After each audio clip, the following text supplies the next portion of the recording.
Haleluya. Tuhan, terima kasih, mengucap syukur buat hidup yang berharga ini. Kami tahu Tuhan bahwa di dalam Tuhan selalu ada kepastian, dan kami tahu Tuhan bahwa senantiasa langkah-langkah kami dituntun oleh Tuhan. Itu sebabnya Tuhan, kami membutuhkan firman kebenaran, karena firman adalah pelita bagi langkah-langkah kami. Terima kasih Tuhan untuk tidak memberikan lampu sorot supaya kami gak bisa lihat ujung daripada perjalanan kami, supaya iman kami makin bertumbuh. Kami tidak mau Tuhan mengeksploitasi Tuhan, kami tidak mau mereduksi Tuhan, karena kami ingin datang ke tempat ini untuk mempunyai hubungan yang makin intim sama Tuhan. Kami mengucap syukur buat semua kebenaran yang sudah kami dengar. Kami percaya pada hari ini kembali Tuhan Roh Kudus meneduhkan hati kami, supaya betul-betul Tuhan kami didewasakan di dalam Tuhan. Di dalam satu nama, Yesus Kristus Tuhan dan Juru Selamat kami berdoa. Kita sama-sama katakan, amin, haleluya. Silakan duduk. Shalom. Pak, saya dari GPD juga Pak, saya senang dengarnya tadi. Karena opa oma saya pendiri GPD Elohim di Batu Malang, dan pelayanan kami di toko buku Immanuel, di Yayasan Immanuel didirikan karena ada benih yang lahir dari GPDI, itu maksudnya Pak. Jadi kalau ketemu orang GPDI itu seperti ketemu apa ya? Kayak kalau kita di surga gitu satu area gitu kayaknya. Satu suku. Ntar di surga gitu kali ya. Satu kafling. Orang Manado ya Pak ya? Saya juga Manado. Bapak sama saya nggak kelihatan Manado Pak ya. Kita rada gelap soalnya kulit. Luar biasa, 83 tahun masih sehat. Saya kaget tadi dengar usianya, luar biasa. Ya gitulah GPDI gitu, tua selalu awet muda karena GPDI. Oke, di dalam hidup ini selalu ada perubahan, dan di dalam perubahan itu tergantung sikap kita mau ngapain. Kalau kitanya nggak bisa menghadapi perubahan dengan baik dan benar, ya kitanya makin ngawur, gitu aja. Saya tadi pagi dapat sebuah WhatsApp gitu ya, dan bertanya kepada saya kalau ikut Tuhan ayat-ayatnya dari mana supaya saya dapat rezeki gitu. Ya itu masih terjadi lah, masih di mana-mana orang masih ikut Tuhan dan mereduksi Tuhan, akhirnya dalam tanda kutip kayak jadi dewa, supaya diatur-atur, diminta-minta, supaya ya begitu akhirnya. Kehidupan kita itu, pengenalan sama Tuhan itu jauh lebih indah daripada apa yang Tuhan berikan. Kita jangan fokus sama produknya, jangan fokus sama apa yang Tuhan kasih. Fokus sama Tuhannya gitu, fokus sama Sang Pemberinya. Makin kita fokus sama Sang Pemberinya, kita dimerdekakan Tuhan. Itu aja sih. Prinsipnya sederhana kok, tapi nggak banyak orang mau melakukan hal itu, karena banyak orang mau instan, banyak orang mau terjadi sesuatu sesuai sama apa yang dia bisa kontrol. Makanya perubahan-perubahan sulit terjadi sama hidup seseorang dan sulit untuk diadaptasi. Selama 2 tahun terakhir ini kita mengalami perubahan yang drastis, dan banyak orang yang akhirnya keabsahan dari iman mereka itu teruji. Saya sedih melihat beberapa hamba Tuhan yang ya begitulah, jatuh lah dan lain sebagainya. Moral-moralnya itu akhirnya terlihat ketika ada tekanan, bukan diukur dari apa yang diterima dari atas mimbar. Seperti kayak begini nih, saya bicara begini. Keabsahan dari iman saya, keaslian saya itu bisa teruji kalau Bapak Ibu tanya sama orang di rumah saya. Pak Billy kalau sehari-hari seperti apa sih? Gitu. Kalau lagi ada tekanan dia ngapain di rumah? Gitu. Itu mereka baru bisa bilang dan bisa memvalidasi siapa saya. Gak bisa dilihat dari begini. Ya, banyak yang akhirnya tertipu dan akhirnya ujung-ujungnya juga mengkutuskan hamba Tuhan. Nah, jadi kita penting untuk mengerti perubahan itu seperti apa. Sederhana sih, saya bagikan 5 poinnya sederhana ya. Yang pertama gini, Tuhan itu pakarnya untuk membuat segala sesuatu dan memakai segala sesuatu untuk mendatangkan kebaikan bagi kita. Makanya saya pernah katakan kalau iblis lempar apel, kalau kena benjol dong, digantikan jadi jus apel sama Tuhan. Dikasih sama Tuhan jadi indah. Makanya selama pandemi ini saya tersenyum. Saya udah pernah sampaikan di tempat ini sepertinya. Saya tersenyum ketika saya membaca Kisah Rasul pasal yang kedua. Ada 5 pilar dari gereja mula-mula. Mereka suka sama pengajaran rasul-rasul, mereka suka berkumpul, mereka suka perjamuan, mereka suka berdoa, mereka saling empati, saling berbagi. Ketika gedung gereja ditutup 2 tahun lalu, dan ada beberapa yang masih ditutup, yang terjadi adalah banyak gereja dibuka di rumah-rumah. Karena gereja bukan gedungnya kan, gereja adalah kita, eklesia Tuhan. Yang terjadi, pilar daripada gereja mula-mula, itu terjadi sama bangsa demi bangsa. Terjadi nih 5-5-nya, orang mendengarkan firman Tuhan, pengajaran rasul-rasul, tiba-tiba ada jutaan khotbah di-upload di YouTube, dan di mana-mana. Orang menikmati pengajaran di mana-mana. Tiba-tiba orang berkumpul, seperti ada komsel di rumah-rumah. Orang jadi banyak berdoa karena ketakutan sama tante corona. Berdoa semua. Orang akhirnya banyak perjamuan. Saya tanya sama staf saya di Immanuel, barang yang paling laku dari tahun lalu sampai sekarang apa? Penjualan online. Perjamuan kudus. Karena orang perjamuan kudus di rumah masing-masing. Tanpa disadari itu. Jadinya seperti begitu. Dan orang saling empati, saling berbagi. Sama persis seperti Kisah Rasul pasal yang kedua. Dan yang hebatnya, Kisah Rasul pasal yang kedua, ayat yang ke-47 mengatakan Tuhan menambahkan jumlah mereka setiap harinya. Yang tadinya gereja berdoa, Tuhan isi kursi-kursi ini, tapi tidak berfungsi. Ketika ada pandemi, gereja tiba-tiba jadi berfungsi tanpa kita sadari, Tuhan menggiring ke situ. Sekarang yang terjadi apa? Yayasan saya aja nih ya, ribuan orang sudah terima Yesus. Belum lagi kalau saya compare note sama yang lain-lain. Pernah undang Pak Risa pastinya Pak ya di sini ya. Pak Risa bisa saksikan sendiri, dia membaptis orang di kolam ikannya kok. Ya kan? Dan itu terjadi di mana-mana. Dan itu yang terjadi penuaian sekarang ini. Jadi saya waktu terjadi hal-hal seperti itu dan baca Kisah Rasul pasal yang kedua, saya tersenyum. Itulah Tuhan, dia menjadikan sesuatunya jadi indah. Jadi kalau ada perubahan selalu begitu ya. Roma 8 ayat 28 ayat yang sangat favorit sekali. Roma 8 ayat 28 mengatakan begini. Kita tahu sekarang bahwa Allah turut bekerja dalam, nah ini dia, segala sesuatu untuk mendatangkan kebaikan bagi mereka yang mengasihi Dia, yaitu bagi mereka yang terpanggil sesuai dengan rencana Allah. Segala sesuatu berarti semua, termasuk masa lalu saya, termasuk keputusan salah saya, termasuk kecurangan orang terhadap saya, semuanya Tuhan bisa pakai untuk mendatangkan kebaikan bagi kita. Ya, semuanya begitu. Siapa yang suka coklat chip cookies di sini? Kue kering coklat. Kue kering coklat, suka dong ya? Dulu ada namanya Mrs. Fields di Jakarta, udah tutup kayaknya, ya. Yang masih bertahan tuh Famous Amos, betul? Nah, udah tutup juga. Sedih ya. Nah, coklat chip cookies yang paling enak menurut saya adalah buatan istri saya. Saya harusnya bawa tadi ya, baru ingat deh. Ada tuh padahal tadi di kulkas tuh. Supaya ada buktinya maksudnya. Nah, saya waktu dia buat pertama kali, saya bilang gini, sayang, kamu kan buatin buat saya. Kamu pakai ingredientsnya yang premium pokoknya. Weissman butternya, coklatnya yang paling grade nomor 1 lah pokoknya. Saya minta yang paling enak pokoknya. Dia buat trial and error lah. Terus saya bilang gini, tujuannya adalah ketika saya gigit coklat chip cookiesnya, itu coklatnya meleleh di setiap sudut mulut saya. Jadi coklatnya harus banyak banget kan, karena saya pencinta coklat. Jadi akhirnya, ini ada di YouTube ya, sayang sorry ya, saya kasih tahu resep sedikit sayang, sorry. Nggak semuanya sayang, sedikit aja. Akhirnya tepungnya 200 gram, sorry sayang. Coklatnya 500 gram. Jadi setiap gigitan itu coklatnya meleleh di mana-mana. Teman-teman saya yang udah bilang coklat chip enak di sini dan di situ, setiap kali makan coklat chip istri saya semua begini, ini tsunami bro. Ini udah paling, ini dewanya udah nggak ada yang ngalahin katanya gitu. Itu coklat chip cookies ketika dia lagi buat, terus dia masukin ke dalam oven dan keluar masih panas ngepul, dan itu kalau bisa dilihat tuh ada asapnya gitu ya, kalau lagi mencium bau menteganya sama coklatnya itu ketika saya makan, saya suka kopi kan, jadi saya punya mesin kopi Pak Irwan di rumah saya, buat espresso 110 ml yang keras gitu ya, saya makan pakai coklat chip cookies terus hajar espresso, wah luar biasa sambil nonton Netflix. Siapa bilang hamba Tuhan gak boleh nonton Netflix? Banyak yang bagus-bagus juga di Netflix. Itu momen-momen itu ya, lagi nonton Netflix, lagi minum kopi sama coklat chip cookies, itu siapapun mau telepon, gak akan saya angkat. Karena itu momen-momen saya lagi menghadap hadiratnya. Itu meleleh karena masih panas kan? Ngiler kan jadi pengen. Kalau pengen ke rumah saya aja, nggak mau mampir juga nggak apa-apa, saya bagi ntar lewat pagar, silakan drive thru. Kecuali tinggal 1, saya nggak akan bagi.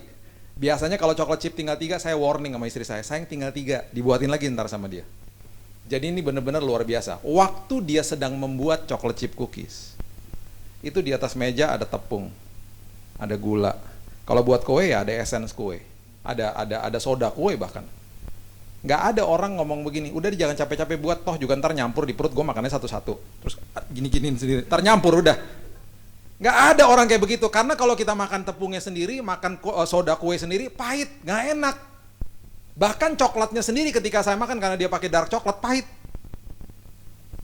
Tapi ketika semuanya ditakar dengan ukuran yang pas, jadilah coklat chip cookies yang membuat saya sampai lemah lihatnya gitu. Tuhan juga gitu. Dia pakarnya untuk memakai semua apapun yang sudah terjadi sama hidup kita, mendatangkan hal-hal yang luar biasa. Itu Tuhan. Jadi tenang aja dalam semua perubahan, maju aja, jangan hitung-hitungan sama Tuhan, jangan bertransaksi sama Tuhan, ikuti jalannya, kita bebas, kita merdeka. Itu aja. Sederhana sebenarnya. Ya. Yang kedua, dalam setiap perubahan, coba baca ini, Roma 8 ayat yang ke-29. Sebab semua orang yang dipilihnya dari semula, mereka juga ditentukannya dari semula untuk menjadi serupa dengan gambaran anaknya, supaya ia, anaknya itu, menjadi yang sulung di antara banyak saudara. Yang kedua adalah selalu di dalam setiap perubahan, dia mau kita menjadi makin serupa seperti dia. Sebenarnya sudah serupa dan gambar, makin sadar bahwa kita serupa dan segambar seperti dia. Perhatikan prinsip ini. Di dalam prinsip kerajaan surga, kita seringkali mengutarakan dalam hari-hari kita ya, bahwa saya kehilangan sesuatu. Saya kehilangan sesuatu. Di dalam musim pandemi ini ada 3 kehilangan yang orang selalu katakan kepada saya. Saya kehilangan pekerjaan, saya kehilangan income, saya kehilangan orang yang saya kasihi karena meninggal karena COVID. Saya kehilangan 8 orang yang saya kasihi. 3-nya teman baik saya meninggal. Gak apa-apa kita ngomong begitu sebenarnya. It's okay, no problem kita ngomong begitu. Karena itu ungkapan. Tetapi di dalam status prinsip kerajaan surga, kita gak bisa kehilangan apapun karena kita bukan pemilik. Karena dari awalnya kita masuk ke dalam dunia, kita gak bawa apa-apa, pulang pun kita gak bawa apa-apa. Alkitab dengan jelas mengatakan di Timotius bahwa kita ini bukan pemilik siapa-siapa, bukan pemilik apapun, bahkan di bawah langit ini semuanya adalah the property of the kingdom. Ketika saya tidak memiliki apapun, bagaimana saya bisa kehilangan? Tapi saya kehilangan pekerjaan, Pak. Oke, gini. Di dalam prinsip kerajaan surga selalu ada musim dalam hidup manusia. Musim. Di dalam prinsip kerajaan surga, kita diwajibkan sama Tuhan untuk mengkolonisasi area teritori kita dimanapun kita berada. Jadi saya menularkan budaya kerajaan surga dimanapun saya berada. Ketika saya sudah tidak ada lagi di pekerjaan saya itu, berarti Tuhan lagi mau kasih orang lain di dalam posisi itu, saya sedang berganti musim dan Tuhan sudah menyiapkan yang indah bagi saya. Saya nggak bisa kehilangan apapun. Karena semuanya ada di dalam rancangan dan kedaulatan Tuhan. Tapi Pak, saya kehilangan income, tuh yang kedua. Nggak bisa juga kehilangan income. Bagaimana bisa? Karena semua sumber adalah dari Dia, sumber atas segala sumber. Pekerjaan kita, usaha kita itu hanya pipa.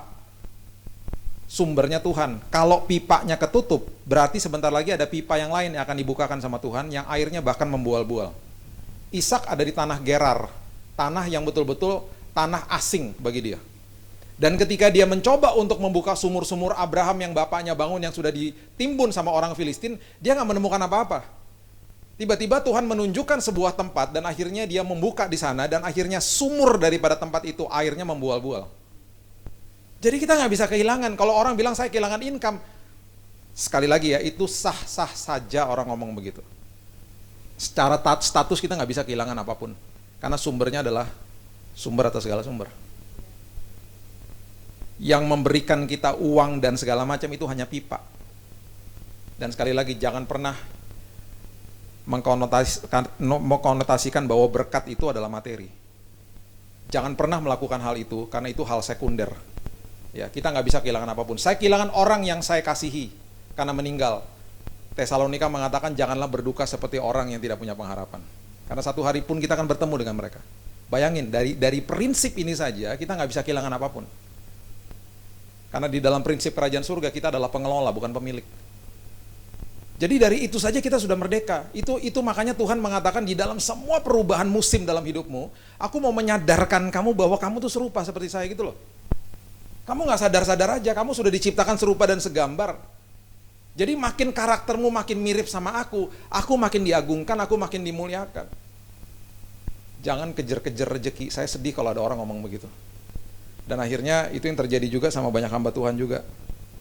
Dan saya setuju Pak, kalau lagi seminar hamba-hamba Tuhan, terakhir kita buat di Sentul sebelum pandemi 300 hamba Tuhan, saya kunci pintunya Pak.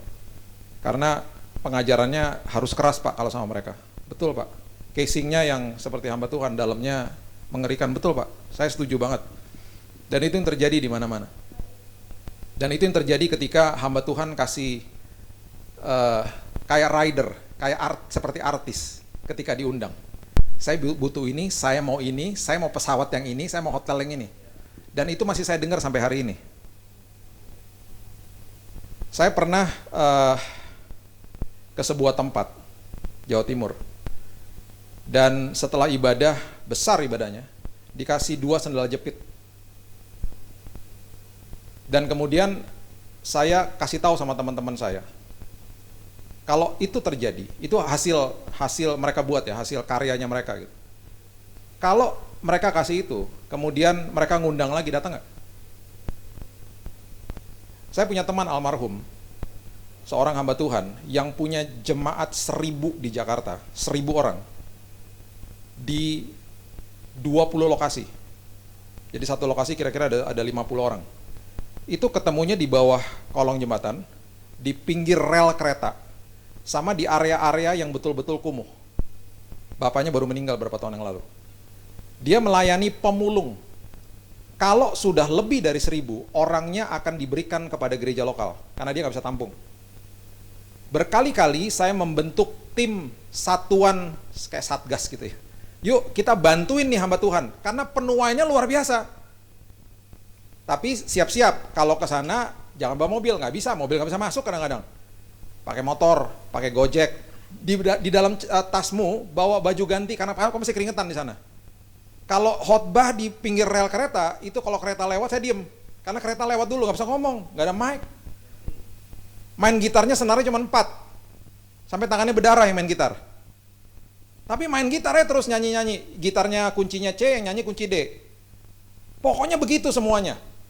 Nanti tiba-tiba di Jakarta Utara lagi bawa firman, tiba-tiba air merembes karena ada air pasang. Dari dalam tehelnya rumahnya itu air. Jadi saya khotbah itu air segini. Setumit. Itu berkali-kali kayak begitu. Dan baunya minta ampun. Tapi penuaian jiwanya luar biasa. Di bawah kolong jembatan. Dan seterusnya, dan seterusnya, dan seterusnya. Yang datang siapa? Pemulung. Anak jalanan. Pengemis. Preman kadang-kadang. 1-2 kali datang, 3 kali datang, 1-2 kali lah ya datang ya. Udah setelah itu saya panggil-panggil lagi, alasannya beribu-ribu alasan. Gak ada yang mau lah. Siapa yang mau? Padahal itu penuaian jiwa luar biasa di situ. Dan kami bantu mereka sudah 20 tahun. Dan kadang-kadang masuk ke dalam kumuh. Saya pernah dikatain, bukan dipikir Osi Saputra lah, dipikir siapa lah, dipikir The Rock lah. Kan masuk dulu kumuh gitu. Tiba-tiba ada orang botak ini masuk kumuh. Siapa tuh gitu. Udah sering lah begitulah. Tapi itulah pemurnian gitu loh. Sampai kapan kita mau kayak begini gitu. Bahwa kita tuh serupa dan segambar seperti dia. Makanya ketika murid-muridnya bilang, siapa sih yang terbesar di antara kita? Sederhana kok, dia bilang, jadi hamba aja. Gak ada yang mau. Udah gitu setelah jadi hamba dia bilang lagi begini, jadi kayak anak kecil, mau gak lo? Anak kecil di bangsa Yahudi gak dihormati. Kamu merendahkan dirimu, jadilah seperti anak kecil. Kalau kamu mau jadi besar. Bukan karena kamu khotbah di tempat besar, bukan karena kamu khotbah begini, punya ini, bukan. Jadi hamba. Itu kamu jadi besar. Sederhana kok, makanya saya suka banget dengan pengajaran Yesus, karena selalu bertentangan dengan nilai-nilai dunia gitu loh. Selanjutnya yang ketiga. Setiap kali ada perubahan, ini yang terjadi 1 Petrus 1 ayat yang ke-7, itu selalu ujian. Itu selalu ujian daripada keabsahan iman kita. Ya, 1 Petrus 1 ayat yang ke-7 mengatakan, maksud semuanya itu ialah untuk membuktikan kemurnian imanmu yang jauh lebih tinggi nilainya daripada emas yang fana, yang diuji kemurniannya dengan api, sehingga kamu memperoleh puji-pujian dan kemuliaan dan kehormatan pada hari Yesus Kristus menyatakan dirinya. Keabsahan daripada iman kekristenan itu selalu diuji di dalam sebuah perubahan. Itulah sebabnya orang-orang Kristen yang akhirnya ya mengkultuskan tata ibadah, bukan pengenalan sama Tuhan, akhirnya tersesat. Alkitab mengatakan dengan jelas, kalau kamu nggak mau kehilangan pegangan dan tidak mau tersesat, bertumbuhlah di dalam kasih karunia dan di dalam pengenalan sama Tuhan. Bukan pengenalan tata ibadah. Tata ibadah baik, organisasi baik, ya. Yang namanya sinode itu baik, denominasi itu baik, tapi tidak terlepas dari kesalahan karena itu ciptaan manusia. Hormati agama Kristen, hormati denominasi, hormati tata ibadah, tapi bukan untuk disembah. Seringkali orang berkata bahwa saya sudah ibadah, saya sudah tata ibadah, saya sudah melakukan ini, dan dia merasa bahwa secara organik saya akan bertumbuh di dalam Tuhan. Gak bisa kayak begitu. Pertumbuhan di dalam Tuhan adalah hal aktif yang kita lakukan setiap hari. Pengenalan kepada Tuhan berarti saya menyangkal diri saya, dan itu gak mudah, dan itu setiap hari dilakukan secara aktif. Daud mengatakan, aku menenangkan dan mendiamkan jiwaku setiap hari, Mazmur 131. Apakah kita bisa begitu tiap hari? Bangun pagi, Tuhan aku menenangkan jiwaku yang penuh sampah nih Tuhan. Karena hari ini aku mau hidupku dipimpin sama roh. Gitu loh. Tuhan aku menyapih hidupku. Menyapih itu berarti saya melepaskan dari ketergantungan sama susu. Saya mau makin dewasa di dalam Tuhan. Tuhan terima kasih buat fasilitas. Tuhan terima kasih buat fasilitas seperti ini. Tata ibadah yang baik yang sudah di gereja-gereja siapkan bagi kami. Tapi nggak bisa hanya bergantung sama itu, saya jadi bertumbuh, nggak bisa. Itu fasilitas, jangan disembah fasilitasnya. Seringkali orang jadi begitu dan akhirnya saling mencibir sama gereja lain. Dia itu gereja nggak tepuk tangan, kering dia. Gereja yang tepuk tangan dicibir sama gereja yang nggak tepuk tangan juga. Itu tepuk tangan nggak menghormati hadirat Tuhan katanya. Dan itu terjadi di mana-mana akhirnya. Kalau gereja gue begini dong, gereja gue begini, gereja gue begitu. Dan saya paling nggak setuju kalau ada orang yang membuat moto I love my church. Sorry ya, maaf ya. Sebenarnya nggak salah sih ngomong kayak begitu. Cuman secara subconscious aja, akhir-akhirnya orangnya jadi suka sama organisasinya, bukan I love my Jesus gitu loh. Hati-hati dengan hal-hal seperti ini. Banyak bloopers loh yang terjadi di atas mimbar. Dan itu seringkali akhirnya dimitingkan. Makanya ya kalau kita fokusnya kepada tata ibadah, itu akhirnya ujung-ujungnya cuma transformasi tata ibadah kok. Nggak akan transformasi karakter, nggak akan. Saya selama 22 tahun pelayanan ya, saya udah melihat lah banyak kelucu-lucuan di sini. Yang pernah saya saksikan, Jesse juga tahu tuh. Seorang WL naik ke atas mimbar bilang, Tuhan terima kasih, mengucap syukur buat hari yang hebat ini. Tuhan, kami nggak mau malu-malu datang ke hadirat Tuhan. Itu sebabnya Tuhan, angkat kemaluan kami Tuhan. Itu doa awal. Saya tuh kasihan banget sama dia. Maksudnya baik ya, cuman kata-katanya aja salah kan. Itu di belakang ada yang nyaut, jangan Tuhan, aku belum nikah Tuhan. Gitu.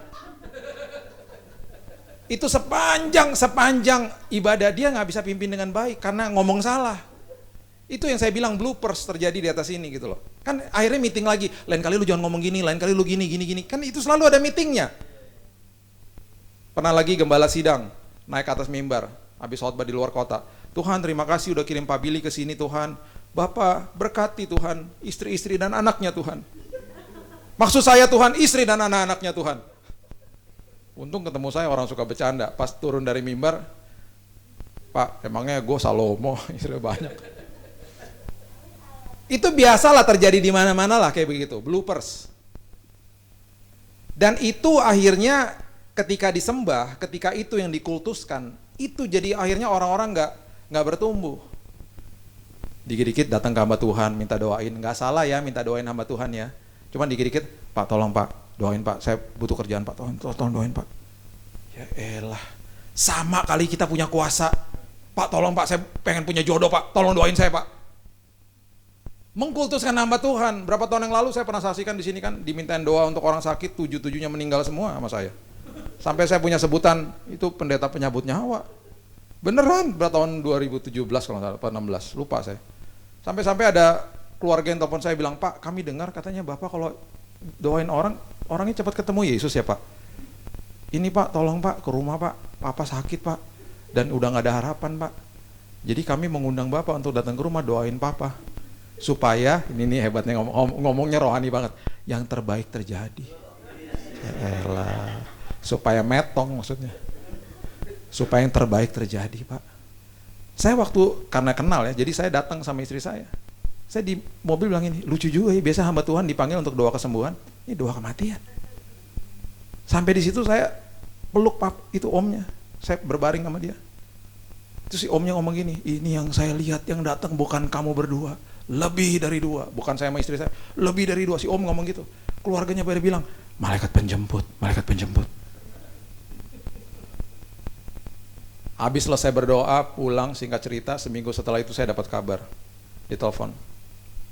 Pak, mujizat terjadi. Aduh, kaget saya. Apaan? Papa sembuh total. Hah? Iya, bisa jalan, bisa ke mall, seperti dapat organ yang baru. Oh, luar biasa, saya bilang gitu. Oh, lega dong saya. Saya bilang sama istri saya, si om sembuh loh sayang.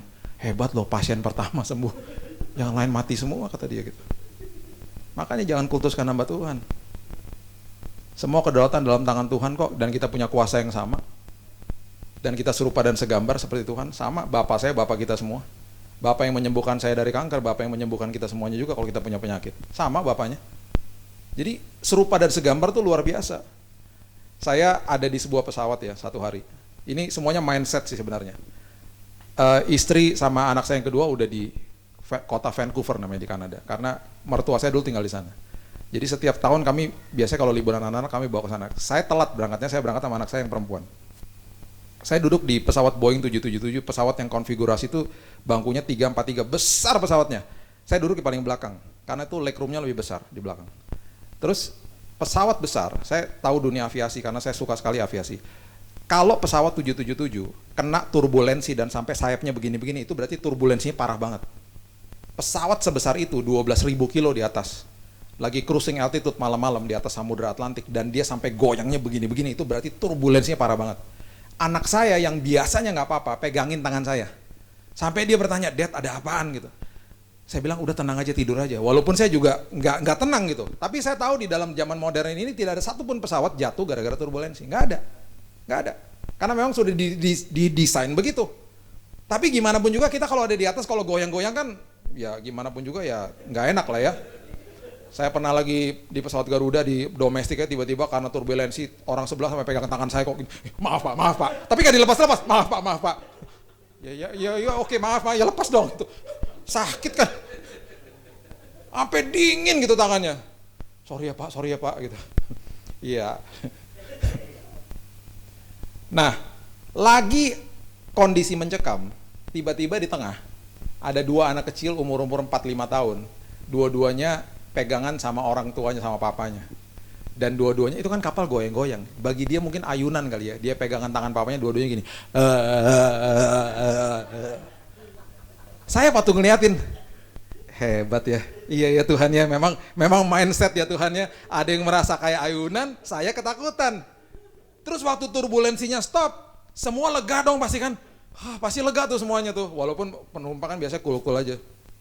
Tapi lega dalam hati pasti kan. Itu dua-dua anak begini tau gak tiba-tiba. Ya kenapa stop? Ya kenapa stop? Mana sih Ya stop kali ngeri juga. Karena dia senang banget, goyangannya selesai dia marah. Kalau ada goyang-goyang di tahun ini, nggak apa-apa, goyang-goyang aja. Kan kita pegangan nama tangannya Tuhan. Jadi di dalam alam roh kita gitu aja. Terserah, lo mau ngapain terserah. Terserah deh gitu. Di sini kok. Jadi tenang aja. Kita akan sampai ke ujung tahun ini dengan selamat. Ya. Yang keempat. Setiap kali ada perubahan, selalu Tuhan lagi gantiin prioritas kita. Ini luar biasa. Karena biasanya prioritas kita A, diganti sama Tuhan, bukan itu prioritas kamu. Nah, Paulus, ini perhatikan ya prinsip ini ya. Dikasih tahu sama Yesus, dikasih tahu sama Tuhan, bahwa kamu akan pergi ke Roma. Dikasih tahu ya, ini janji Tuhan ada 7.000 loh di firman Tuhan. Dikasih tahu sama Tuhan bahwa kamu akan pergi ke Roma. Perginya ke sana gimana? Ya dia nggak tahu sebelumnya. Tuhan katakan begini dulu, Kisah Rasul 23 ayat yang ke-11. Tuhan menghampirinya dan berkata, kuatkanlah hatimu, sebab sebagaimana engkau dengan berani telah bersaksi tentang aku di Yerusalem, demikian jugalah hendaknya engkau pergi bersaksi di Roma. Disuruh ke Roma nih sama Tuhan. Oke, ini ada sambungannya sama nanti poin terakhir ya. Disuruh sama Tuhan. Tuhan gak pernah kasih tahu bahwa nanti di perjalanan kamu akan kandas kapalnya, kamu akan melewati angin ribut, kamu akan betul-betul memiliki perjalanan yang mengerikan. Bahkan ketika dia pergi ke Roma, dia sebagai tawanan dan dia akan diadili di Roma. Gak enak banget perjalanan ke sana. Tetapi itu sebabnya karena dia tahu bahwa Tuhan yang suruh, dia menjadi orang dan pribadi yang paling tenang di kapal itu sebenarnya. Dia transit dulu di sebuah kota dan kemudian dia numpang kapal barang yang berangkat dari Alexandria ke Roma bawa gandum. Kapal barang. Kapal barang ini prioritasnya adalah unloading gandumnya di Roma supaya dapat duit. Betul dong? Jadi prioritas daripada kapal barang ini adalah gandum. Singkat cerita, mereka mengalami badai, mereka kandas, dan mulailah prioritasnya dirubah sama Tuhan. Coba lihat, Kisah Rasul pasal yang ke-27 ayat 18. Firman Tuhan katakan begini. Karena kami sangat hebat diombang-ambingkan angin badai, maka pada keesokan harinya mereka mulai membuang muatan kapal ke laut. Muatan kapal ke laut mulai dibuang. Oke, mulai nih pelan-pelan nih prioritasnya diganti. Akhirnya ayat 38, Kisah Rasul 27. Setelah makan kenyang, ini ada 270-an orang ya di kapal ini ya. Setelah makan kenyang, mereka membuang muatan, bukan muatan yang lain lagi, muatan gandum dibuang ke laut untuk meringankan kapal itu. Akhirnya mereka sadar bahwa nyawa mereka lebih penting daripada gandumnya. Di dalam perubahan, di dalam badai, Tuhan sering kali ngajarin kita mengubahkan prioritas kita. Ada temennya teman saya baru beli mobil hitam metalik. Mobil hitam metalik kalau kotor kan kelihatan ya. Itu karena mobil baru ya latah dicuci terus kali ya. Tiap hari dicuci sama bapak ini. Satu hari dia kena hujan, dia nggak cuci mobil karena dia mungkin lagi letih, capek, dia istirahat dulu, dia tidur. Anaknya yang masih 5 tahun ngeliat bahwa papanya tidur, mobilnya kotor. Jadi dia ambillah ember, dia isi sama air, kemudian dia mulai bingung gosoknya pakai apa ya? Karena mungkin lapnya untuk gosok itu ada di dalam mobil. Kemudian mungkin dia berpikir begini, Mama kalau lagi di dapur, kalau lagi gosok dandang pakai serabut kawat, itu bersih.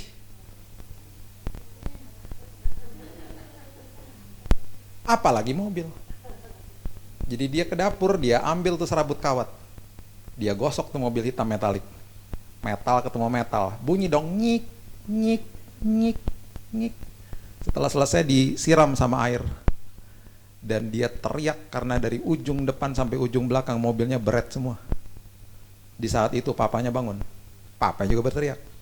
Mereka dua-duanya berteriak. Ah! Bapaknya hampir tampar tuh anak. Dan tiba-tiba ada suara Roh Kudus bilang begini. Kalau kamu tampar dia, akan lama sekali untuk luka hatinya dipulihkan. Jangan lihat perbuatannya, lihat hatinya dia. Hatinya dia, anakmu, itu lebih penting daripada mobilmu. Akhirnya dia peluk, dan dua-duanya nangis. Anaknya menangis karena menyesal, bapaknya nangis karena mobilnya beret-beret. Tapi gak apa-apa. Yang penting di saat itu dia belajar, dia mengerti bahwa prioritasnya diubahkan sama Tuhan. Di dalam setiap perubahan ada prioritas yang selalu diubahkan sama Tuhan. Dan yang terakhir, ya di dalam semua perubahan ini yang terjadi. Coba lihat Markus pasal yang keempat ayat 35.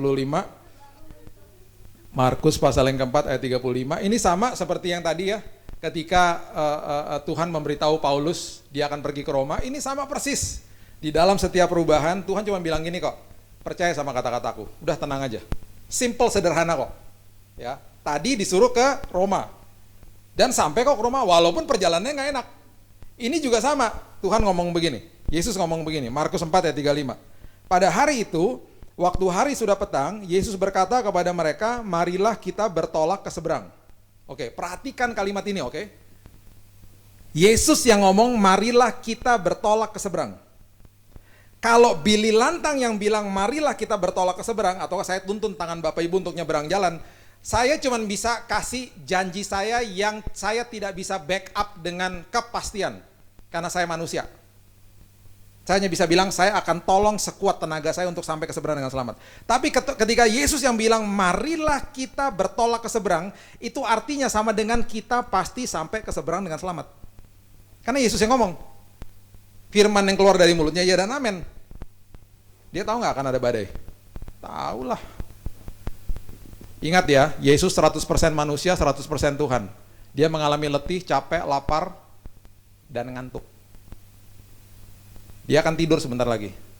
Jadi sebenarnya kalau murid-muridnya paham, Yesus udah tahu akan ada badai, dia berfirman, marilah kita bertolak ke seberang, yang artinya kita pasti sampai ke seberang dengan selamat. Dan itu adalah firman yang membungkus perjalanan mereka dengan kuasanya. Jadi kalau dia tidur, walaupun ombak menyembur masuk, jangan bangunin dia. Karena kapal itu pasti sampai ke seberang dengan selamat. Betul atau betul? Kalau mereka ngerti, tapi mereka nggak paham.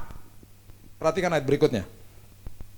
Mereka meninggalkan orang banyak itu, lalu bertolak dan membawa Yesus beserta dengan mereka dalam perahu, di mana Yesus telah duduk dan perahu-perahu lain juga menyertai dia.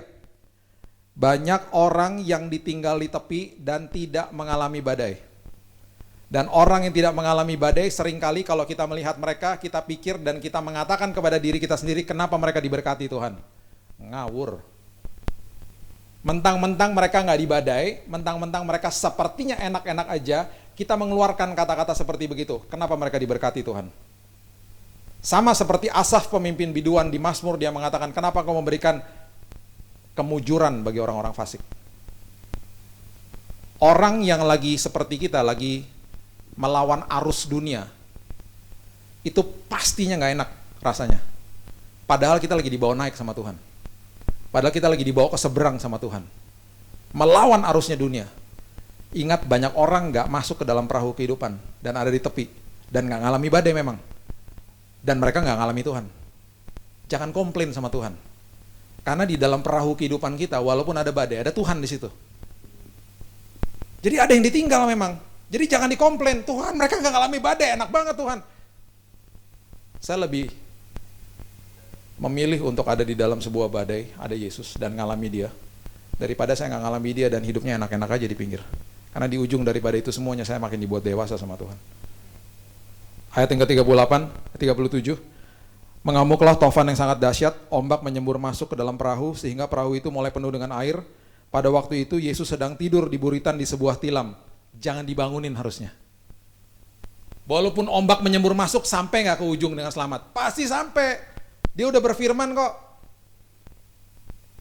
Maka murid-muridnya membangunkan dia dan berkata kepadanya, Guru, engkau tidak peduli kalau kita binasa. Sama seperti banyak orang Kristen mengatakan, Tuhan kenapa engkau tidak dengar doa saya?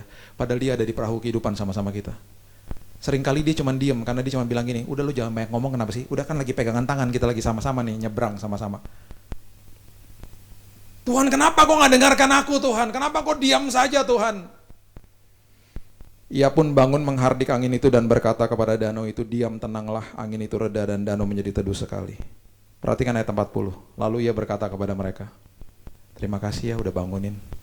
Hampir ya kita semuanya mati. Dia ngomong gitu. Makasih ya, hampir loh, aku deg-degan jadinya ngeliatnya. Kenapa kamu begitu takut? Terus yang kedua nih bener-bener nempeleng, dia ngomong ini. Kenapa kamu gak percaya? Why you didn't trust me? Kenapa kamu gak percaya? Kan di awal tadi saya udah bilang, marilah kita bertolak ke seberang. Yang artinya kita pasti sampai ke seberang dengan selamat. Jangan bangunin saya. Jangan bangunin saya. Makanya kalau yang naik perahu itu menara sukacita, pasti beda ayatnya. Gak mungkin kayak begini. Di awalnya sama. Yesus bertolak ke seberang dengan jemaat menara sukacita. Wah, sama tuh. Pas ombak menyembur masuk, itu masih sama. Nah, di sini mulai beda nih. Dan di saat itu mereka bergandengan tangan dan mereka tidak membangunkan Yesus. Beda mulai di situ ayatnya. Mereka bergandengan tangan dan semuanya berteriak, jangan bangunkan Yesus. Ada satu jemaat yang kalau datang ibadah cuman musim-musim Paskah sama Natal doang. Imannya goyah dong.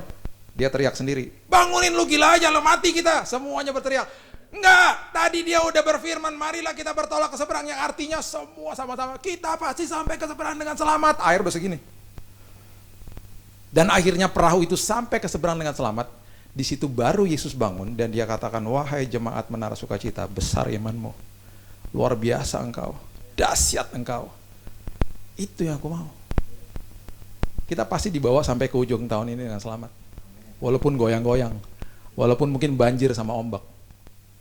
Kita akan dibawa melebihi tahun ini bahkan. Dengan kesehatan yang sempurna, dengan perlindungan Tuhan, dan segala-galanya. Di dalam perubahan, ingat Dia pekerja dan membawa segala sesuatu dan menjadikan yang makin luar biasa. Di dalam perubahan, ingat bahwa kita makin disadarkan bahwa kita serupa dan segambar seperti Dia. Di dalam sebuah perubahan, iman kita diuji. Keabsahan dan keaslian daripada iman kita diuji. Di dalam perubahan, kita belajar prioritas. Di dalam perubahan, Dia mau kasih tahu bahwa dengar suaraku, dengar janjiku. Abraham dan Sarah mengatakan, walaupun sepertinya nggak mungkin, tapi aku percaya bahwa Sang Pemberi janji itu setia. Pemberi janji itu setia. Mungkin banyak pertanyaan, kapan Tuhan, bagaimana Tuhan, sampai di mana, mau kemana Tuhan. Mungkin kita harus ubah doa kita. Tuhan terima kasih, aku percaya sama pimpinanmu, walaupun aku nggak bisa lihat di ujung. Itu sebabnya firman Tuhan adalah pelita, bukan lampu sorot. Saya terima kasih sama Tuhan gak dikasih lihat lampu sorot, supaya iman saya bertumbuh tiap hari. Karena ujungnya Dia udah tahu kok, dan pasti terbaik bagi saya. Gak apa-apa Tuhan kasih lihat langkah-langkah tiap hari aja, supaya iman kami makin bertumbuh di dalam Tuhan. Berikan tepuk tangan kita yang luar biasa untuk Tuhan kita. Bapak terima kasih, mengucap syukur buat pagi siang hari ini. Hamba-Mu stop sampai di sini, tapi firman Tuhan terus berkumandang di hati kami. Mengucap syukur Tuhan buat kebenaran firman Tuhan. Dalam setiap perubahan dalam hidup kami, Tuhan punya maksud yang sangat indah. Dunia berubah, Tuhan tidak pernah berubah. Dunia tidak ada kepastian, di dalam Tuhan ada kepastian. Itu sebabnya apapun musim demi musim yang lewat dalam hidup kami, semuanya pasti mendatangkan kebaikan bagi kami. Karena Tuhan ada di dalamnya. Tuhan ada di dalam perahu kehidupan kami. Itu sebabnya Tuhan ampuni kami kalau kami masih suka komplain sama Tuhan. Masih suka bertanya-tanya, Engkau tidak menjawab doa kami, dan seterusnya dan seterusnya. Tuhan, Engkau ada di situ, dan kami pasti sampai ke ujung dengan selamat, karena Tuhan beserta dengan kami. Teraikan firman ini ya Tuhan, dan hamba percaya Tuhan akan banyak kesaksian keluar dari komunitas Menara Sukacita ini ya Tuhan. Di dalam satu nama Yesus Kristus Tuhan dan Juru Selamat kami. Kami sudah berdoa dan mengucap syukur. Kita sama-sama katakan amin. Amin. Amin. Beri tepuk tangan buat Tuhan Yesus.